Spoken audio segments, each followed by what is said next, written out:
Merci. Monsieur Cheminade, bonsoir. Bonsoir. Et merci d'être avec nous. Alors, dans les minutes qui viennent, on va essayer de ne pas vous décevoir avec mes confrères, puisque vous avez une conviction. Selon vous, les journalistes sont incompétents. Pas tous. Si, vous l'avez dit tous hier soir. En meute, ils sont incompétents. Non, mais la meute commence à 3 parfois. Individuellement, au contraire, on trouve des gens intelligents, parfois charmants. Mais en meute, alors, il y a l'effet meute. Il y a l'effet meute. Vous écrivez quand même sur votre site qu'on fait partie d'une fausse élite pervertie. Vous nous mettez dans la collusion. Quelques journalistes parisiens, une dizaine, une douzaine peut-être. Ah, bon, comme tout. quoi. Rassurez-vous. Il y a loin entre vos déclarations publiques et ce qu'on lit donc sur votre site, alors, hein, sur la presse. Mais ce n'est pas l'objet de cette conversation ce soir. Sur un site qui est celui de Solidarité et Progrès. Moi, je suis, comme le disait mouvement De Gaulle, qui vous soutient. Qui me soutient, voilà. Moi, je suis... C'est cheminade2017.fr. Cheminade2017.fr. Alors, c'est Charlotte Gauthier qui se lance et vous pose une première question. Bonsoir, monsieur Cheminade. Bonsoir. Alors, moi, j'ai regardé votre programme. En substance, c'est « Mon ennemi, c'est la finance ». Mais il y a une comparaison qui dépasse un peu la raison. Vous faites le parallèle entre l'occupation financière, comme vous dites, et l'occupation nazie. Alors, je vais vous lire quelque chose. Je crois que c'est plus simple parfois lorsqu'on a des références. Non, mais on est là pour un échange vivant. Hein. Vous pouvez répondre directement sans lire vos textes. Ah non, c'est pas mes textes. C'est The Observer traduit dans le Courrier international. Mais vous avez vraiment l'impression que ça Le groupe s'est spécialisé au Cambridge Analytica, au niveau le plus élevé, celui de l'OTAN, du ministère de la Défense britannique, du département d'État américain. Dans la modification du comportement de groupes importants, ils modélisent des populations puis refaçonnent leurs convictions.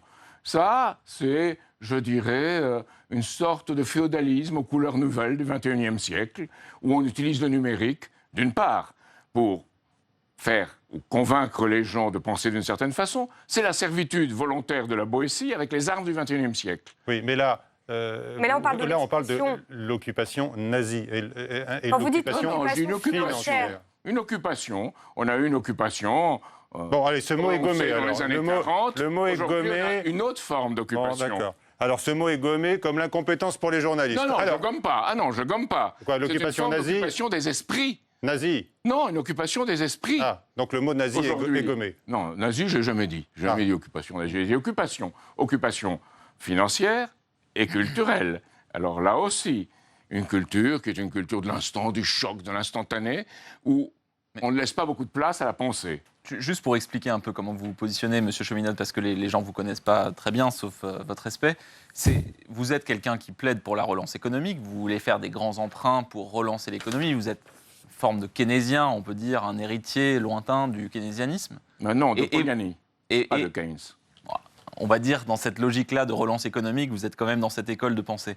Mais non, vous proposez, par exemple... Keynes était un monétariste qui relançait, et aujourd'hui, on a des monétaristes qui font la déflation. Très bien. Mais tous des monétaristes. C'est justement là-dessus que je voulais vous interroger. En gros, il y a l'école qui a beaucoup imprégné la pensée libérale moderne ces dernières années. C'est les monétaristes dont vous parlez. Eux, ils défendent par exemple, vous proposez que l'État puisse emprunter directement auprès de la Banque centrale, ce qui a été interdit par les traités européens ces dernières années. Et par notre adaptation de ces traités européens dans le droit français. Alors, question. Voilà, et donc la réflexion de ces gens-là, c'est de dire que il faut tenir l'économie, il faut faire des économies, etc. Comment finalement, pourquoi vous assimilez ces gens-là qui sont simplement en désaccord économique avec vous, avec une collusion internationale, une occupation, l'idée que derrière tous ces gens-là qui sont en simple désaccord intellectuel avec vous, il y aurait une sorte de complot, d'alliance contre le peuple. Ce ne sont pas des traîtres à leur nation. Désaccord intellectuel avec Ce ne sont pas des traîtres. Très bien, je suis pour le débat intellectuel. Mais quand M. Mario Draghi, qui a travaillé à Goldman Sachs, émet chaque mois 80 milliards, maintenant 60, mais pendant un an 80, 960 milliards par an. Et si on prend la part de la France dans le produit intérieur brut européen, 12,5%, la part française, c'est 120 milliards. Quand il émet de tels montants de monnaie pour renflouer les banques, et que non content de renflouer les banques avec ce système-là, qui est le renflouement extérieur, le bail-out, maintenant on a décidé le bail-in, où on va prendre l'argent des actionnaires des banques, de ceux qui ont des obligations sur les banques, et bientôt des dépôts. Et on vous dit, jusqu'à 100 000 euros, vous pouvez être tranquille. C'est pas Mais pour derrière autant ça, qu'il y a il n'y a une pas de fonds de occupation résolution. ou une collusion. Il est simplement en désaccord sur la stratégie économique à mener. Pourquoi Non, pour vous, ceux- contrairement à vis-à-vis- d'autres... Vis-à-vis d'eux, non. Vis-à-vis de Mario Draghi, est-ce que représente cette politique-là? C'est une politique de collusion avec des intérêts financiers internationaux, dont vous avez ce que certains ont appelé l'oligarchie cannibale, hein, Sophie Coignard, ou la caste des incapables, comme vous voudrez, qui transmettent cette vision du monde, de l'emprunt à court terme, de gagner de l'argent avec l'argent des autres, de spéculer incessamment, et qui ont créé ce que Jean-François Guéraud, par exemple, a appelé le nouveau capitalisme criminel ou criminogène. Pour que les gens comprennent, Monsieur Cheminade... Ils comprennent, ce que- ceux qui subissent Non, mais comprennent. je ne dis pas que vous comprenez que ce que vous disiez. Non, mais là, Nancy, vos propos, sur la distinction- l'important, c'est que vos propos soient compris. Voilà, sur la distinction avec, par exemple, ce que la politique européenne qui est menée aujourd'hui, vous êtes... la logique de cette école-là, elle s'applique en dehors d'un complot international. C'est pas un complot, c'est une collusion, si vous voulez, vous préférez ce mot-là. Ces gens-là, entre eux, décident qu'il faut maintenir à tout prix un système financier tel qu'il est et qu'il faut convaincre les gens par une approche de servitude volontaire qui ne doivent pas le contester. Alors bon, Et que ça doit donc, être le comme ça et pas autrement. le débat, il est dans tous les camps. D'ailleurs, on va recevoir Thomas Piketty, qui est le soutien de Benoît Hamon, qui a aussi des propositions fortes à faire en la matière. Mais vous parlez Ce toujours qu'il dit, c'est que les pauvres s'appauvrissent, que les riches s'enrichissent. parlez C'est toujours la loi du XXe de siècle, la c'est Banque vrai. centrale européenne, M. Draghi, mais apparemment sa politique monétaire semble porter ses fruits, M. Cheminade, puisque hier l'OCDE a annoncé que le retour de la croissance était vraiment bien installé, grâce à la BCE. Ce sont de tout petits fruits, d'abord, et ensuite, ce sont des fruits temporaires. Il n'y a pas de politique qui permette d'assurer que toutes les technologies de l'avenir serviront l'intérêt général, l'intérêt des peuples. Aujourd'hui, GAFA ou Uber et les autres, l'ubérisation de l'économie, ne sert pas l'intérêt général. Elle sert l'intérêt de groupes financiers, ou directement ou indirectement, ou Silicon Valley, les gens qui soutiennent Emmanuel Macron, tous ces gens-là ont une politique qui est une politique de l'investissement financier qui rapporte, et ça ne va pas dans l'économie réelle qui crée des emplois qualifiés. Alors que proposez-vous Du pour le coup- réorienter? Du coup, vous proposez en fait comme solution la sortie de l'euro. Pour vous, c'est le seul Non, moyen. c'est ce que disait Georges Boris, c'était le conseiller de Mendes France. C'est pas et ce de que la vous France dites vous. Libre. C'est pas ce Il que vous disait- dites vous. Il disait, si l'État ne contrôle pas la monnaie, c'est la monnaie qui contrôle l'État. C'est le système dans lequel nous sommes depuis une trentaine ou une quarantaine d'années. Donc on est Donc d'accord. voilà, Donc la vous sortie proposez- de l'euro, qui est système-là. une thématique La forte sortie avec... de l'euro, mais pas comme une chose en soi. Pas du tout, comme le font d'autres. C'est pas, vous savez, c'est pas le coyote qui saute dans le vide et qui croit qu'il tient toujours dans l'air et qui tombe quand il s'aperçoit de la réalité. Non, c'est pas le saut dans le vide. C'est une politique avec des projets et avec une Europe qui est une agence pour le numérique, l'agence spatiale, une politique de l'énergie et Erasmus, que je veux multiplier par 2, pour que les apprentis et les jeunes entrepreneurs y soient. Ça, c'est la vraie Europe. C'est l'Europe qui crée des choses, qui développe des choses. C'est pas la fausse Europe de M. Draghi ou des autres, ou M. Juncker. M. Juncker a dit Donc, on va parler, nous, carrément qu'on ne pouvait pas faire l'Europe par la démocratie parce que les peuples ne pouvaient pas On va comprendre. parler des autres candidats, vos concurrents, qui viennent aussi sur le terrain de l'Europe durant cette campagne. Il y a Justement. 2 d'entre eux, notamment, Charlotte. Justement, vous parlez de ceux qui parlent de la sortie de l'euro, d'après vous, comme une fin en soi. Marine Le Pen, Jean-Luc Mélenchon, notamment, songent à faire pression sur l'Union européenne. Et ils utilisent un mot qui devrait vous plaire, celui du refus de la capitulation face à l'Europe. C'est quelque chose que vous Non, reprenez? je crois que ce n'est pas face à l'Europe, c'est une fausse Europe qu'on a. C'est une Europe relais du monde de Wall Street, de la City. Moi, je crois qu'il faut se battre au cœur du système, contre ce cœur du système, et c'est ces intérêts financiers qui sont à Londres, qui sont à New York, et qui spéculent à tout va, au lieu de favoriser l'émission de monnaie pour les peuples. La meilleure preuve que j'en veux, c'est que Hollande n'a pas fait la fameuse séparation bancaire, il en a fait une fausse. Bien, aux États-Unis aujourd'hui, les deux partis, ça on ne le dit pas en France, les deux partis ont le Glass-Steagall, cette séparation bancaire, au programme.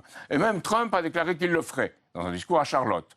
Aujourd'hui, le feront-ils ou pas, je ne sais pas. Il y a des projets de loi au Sénat américain et au Congrès. En France, la discussion, il n'y en a pas. Mais est-ce que Alors, vous vous Donc, sentez aux proche- États-Unis, il y a ces Est-ce que discussions. vous vous sentez proche de ces candidats dans cette idée qu'il faut Non. faire pression sur l'Union Non. européenne? Non, quand je vois que le principal conseiller de Marine Le Pen, par exemple, Bernard Monod, dit « Moi, je suis un financier, en effet, il vient de la HSBC, je suis un financier, je suis pour m'entendre avec les marchés financiers. » Moi, je suis l'opposé, et je ne vois pas comment Marine Le Pen peut prétendre faire des emplois ou faire redémarrer l'économie avec des marchés financiers qui les détruisent. Chez vous, il ne faut pas être passé dans la banque, hein, sinon on est condamné. Alors, j'ose à peine vous interroger sur Emmanuel Macron. Je suis pour les banques quand elles font la banque. D'accord. Quand elles font la banque. Je vais vous parler des marchés. Des casinos. Parce que le banquier du coin, qui est charmant, m'a dit lui-même, là où je suis à Paris, qui voit très bien qu'on le fait jouer, qu'on lui fait vendre des produits qu'il ne voudrait pas faire. Je vais vous parler des marchés financiers. Son métier de banquier. Je vais vous parler des marchés financiers qui, accessoirement, financent la dette de la France aujourd'hui et lui permettent d'assurer ses fins de mois, M. Cheminade. Alors, les marchés financiers s'inquiètent. Dans un marché de voleurs comme le marché de Bangkok. Les marchés financiers s'inquiètent et disent que le pire risque pour la France aujourd'hui, d'ailleurs François Hollande dit la même chose, ce serait un duel Mélenchon-Le Pen. Alors, ça devrait vous plaire, cette alternative-là, vous. Ce qui ne me plaît pas, c'est qu'ils n'ont pas de projet. Moi, j'ai des projets. Il faut des projets pour les intérêts communs de l'humanité. Ces projets, c'est le développement de l'Afrique, le vrai, c'est les mers, le développement d'une culture des mers, de l'économie bleue, et puis un programme spatial. Les trois ensemble, parce que c'est des programmes qui peuvent réunir l'humanité. Un seul pays ne peut pas faire ces programmes-là. Il faut que tout le monde se mette ensemble. Et il y a quelque chose d'urgent, c'est la soif en Afrique, c'est en Somalie, c'est au Kenya. Des gens sont en train de mourir, et on sait comment leur apporter de l'eau. On sait qu'avec de l'espace, des observations par radar, on peut voir où il y a des aquifères. Moi, j'ai un ami qui me soutient, qui travaille sur ça. Ça s'appelle Alain Gachet. Pourquoi on ne le fait pas ? Parce que ça n'intéresse pas. En réalité, on ne veut pas apporter l'eau potable à ces gens-là, parce qu'on ne s'engage pas dans cette voie, parce qu'on gère au lieu de voir l'avenir. Ou aussi peut-être parce que l'argent que vous utilisez pour ces grands projets qui rendraient service à l'humanité, on ne l'a pas, et que vous proposez finalement d'en faire une écriture comptable au sein des banques centrales, d'inventer cet argent et de mener une politique qui risque d'être très inflationniste. Donc, pour expliquer, quand on injecte de l'argent dans l'économie en empruntant la Banque centrale, cet argent circule et fait... Peut-être dans une première phase relativement inflationniste. Après la guerre, très probablement. Comment on a construit Brest et comment on a construit Cherbourg et comment on a reconstruit, je ne sais pas, Le Havre. Comment on a fait ? Avec du crédit. On ne l'a pas fait avec de la rente ou avec de l'épargne. Donc c'est cette même politique de crédit pour l'avenir qu'il faut appliquer aujourd'hui dans une situation où l'Europe n'a pas été capable depuis 10 ans, la fausse Europe, de créer de la croissance. Donc il faut faire une vraie Europe et revenir. Cette politique que vous décrivez, dans les années 70, on a à la fois combiné beaucoup d'inflation et une économie qui a ralenti. Est-ce que vous ne risquez pas de reproduire exactement cet échec-là qui nous a conduit à un changement économique ? La réalité, c'est qu'en 1971, on a découplé le dollar de l'or, 15 août 1971 aux États-Unis, et on a créé une sorte de dollar flottant. Et ce dollar flottant, c'est même plus une monnaie américaine, c'est même plus. C'est une monnaie internationale qui est ouverte à toutes les spéculations. Alors je veux bien, derrière, il y a l'armée américaine qui protège ce dollar flottant. Et maintenant, il y a Silicon Valley, il y a toute l'économie du numérique, de la robotique, prise en otage par ces intérêts-là, et qu'il applique. Pourquoi ? Pour faire du travail un coût, ou du travail une variable d'ajustement. Les banques l'ont dit très précisément. Il y a un rapport de JP Morgan, 2013, où ils le disent. Ils disent qu'il faudra, disons, moins protéger le travail et renoncer aux protections qui étaient prévues dans les constitutions qui ont été votées en Europe lors de la victoire contre les fascismes. Mais là, on y est. On est dans une politique. Juste sur le travail, est-ce que vous indexez les salaires sur l'inflation, une grande mesure économique ? Non. Donc il y a un grand risque que les indexés sur le coût de la vie, là où il y a un coût de la vie. Donc sur l'inflation. Non, pas nécessairement. Sur ce qui est nécessaire aux gens pour vivre. Pas sur l'inflation surtout. Un calcul de l'inflation révisé. Alors dites-moi. Révisé, voilà. Ah oui, voilà. Alors vous avez cité à 2 reprises la Silicon Valley, mais on y trouve là-bas des milliardaires, et ils vous déplaisent, mais aussi des personnages un peu stratosphériques, un peu comme vous, Monsieur Cheminade, parce qu'on en connaît là-bas qui veulent conquérir la Lune et même la planète Mars. Non. Ça, c'est un point important de votre programme qui revient tous les 5 ans. C'est pas une chose en soi. C'est une chose qu'on doit faire en vue du futur et en vue des intérêts communs de l'humanité. On doit aller y voir, parce que ça existe. Et l'être humain est curieux. La petite fille qui a nommé le robot américain, le rover qui était sur Mars, elle l'appelait Curiosity. Il faut avoir la curiosité. Et pas penser comme en France, à la fois dans les élections et dans la vie courante, que le passé déterminera le futur. Il y a actuellement, aujourd'hui, une remise en cause en politique en France de l'entre-soi politique. Elle est très forte. Mais on ne voit pas surgir les nouveaux hommes, les nouvelles idées qui y feraient face. Et je crois qu'après cette élection, vous aurez un parfum de nouveaux États généraux comme en 1789. Est-ce qu'il n'y a pas un risque d'emprunter beaucoup pour des projets par exemple, la Lune. Je vois très bien l'idée, si on trouve une autre planète, de développer un nouveau monde, etc. Mais Non, aller sur la c'est même Lune, pas est-ce que c'est ça. pas de l'argent gâché? C'est même pas ça. Est-ce que Non, c'est pas non, emprunter non. pour dépenser de l'argent et finalement alourdir la fracture environnementale de la politique spatiale dans les années 50 et 60. Le GPS, les couches culottes, tiens, ça vient de l'espace aussi. On ne le sait pas. Il y a toute une série d'inventions. Oui, oui, on a dû faire ça pour les astronautes et on a amélioré beaucoup pour Les couches choses sur culottes. Terre. Donc ça descend de l'espace, ça vient sur Terre. Aujourd'hui, Pesquet, qu'est-ce qu'il étudie? Il étudie comment lutter contre les maladies nosocomiales à l'hôpital. Ça rapporte. Dans quel monde est-ce que vous vivez, monsieur Cheminade? Je vis dans le monde d'hier, d'aujourd'hui et de demain ensemble. Je ne vis pas dans le présent, dans ce présentisme de la finance unique. Je vis dans un monde où on est à la fois passé, présent et futur. Et où le futur doit déterminer dès aujourd'hui ce qu'on fait pour les générations futures.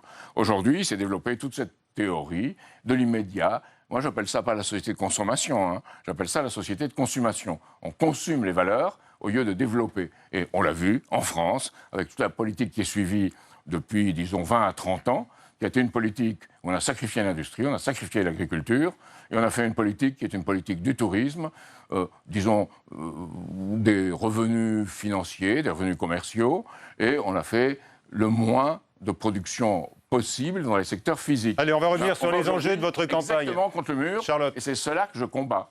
C'est mon combat, et je pense que c'est le combat principal aujourd'hui.